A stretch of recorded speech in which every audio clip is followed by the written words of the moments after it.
Ел жаңалықтарына ораламыз. Алматы қаласы кәсіпкерлер палатасы 520 миллион теңге көлемінде қаражатты шағын және орта бизнес өкілдеріне қайтарды. Бұл туралы бүгін кәсіпкерлер палатасы жылдық есебінде айтты. Сондай-ақ олар отандық кәсіпкерлер жаңа жылда қандай бағытта жұмыс істемек және Еуразиялық экономикалық одақ аясындағы даму көрсеткіші қалай болмақ деген журналистердің сұрақтарына да жауап берді. Толығырақ тілші тарқатады. Өткен жылы кәсіпкерлер құқығын қорғау мәселесі бойынша 7 кеңес отырысы өткізіліп, 25 мәселе қарастырылған. Оның 15-і оң шешімін тапса, оны әлі қарауда екен. Сондай-ақ шағын және орта бизнес субъектілеріне сай 510-нан аса мемлекеттік қызметке сараптау жасалыпты.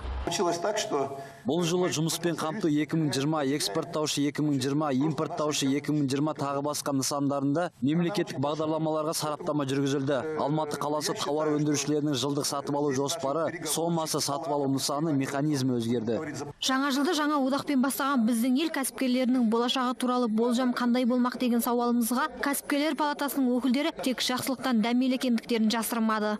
Менің азаматтық пікірім, қандай одақ болса да бірлескен мемлекеттердің күшіне сенем. Бұл кәсіпкерлер үшін де тиімді болады деп ойлаймын. Тауарды бір елден екінші елге еркін өткізуге мүмкіндік туып тұрса, қай кәсіпкер бас тартпақ. Сондықтан тиімді, жақсы нәтижелер күтетініміз рас.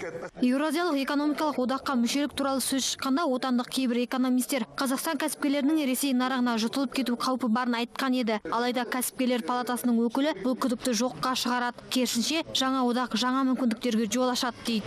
Біздің бизнесмендер енді Ресей Федерациясына бизнес жағынан сол жақта, Ресей жақта өздерінің өнімдерін шығарып, экспортқа шығарып, сату және Ресейдің рынокқа шығуына байланысты негізі мүмкіншілік береді оларға.